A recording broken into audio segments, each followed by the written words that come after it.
I am highlighting this part because many students and many researchers interpret stratified random sampling and cluster sampling as similar procedures, which is completely wrong.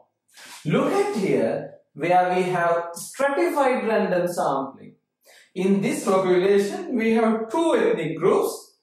One is this X's and the boxes, X's and boxes.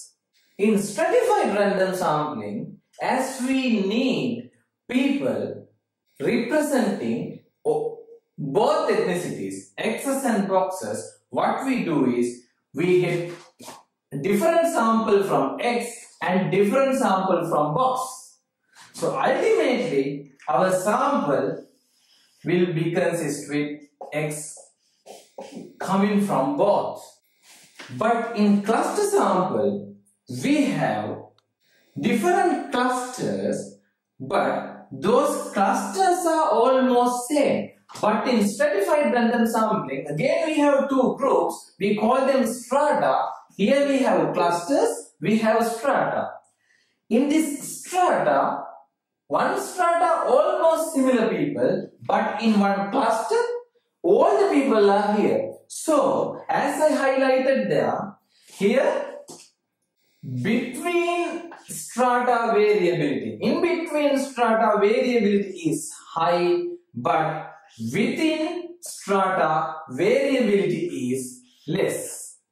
But in cluster sampling, between cluster variability is less, but within cluster variability is high.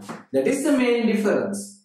In practically, we are using these two things in different situations. This is for finite populations, this is for infinite populations. And one cluster is heterogeneous group, while here one strata is homogeneous group.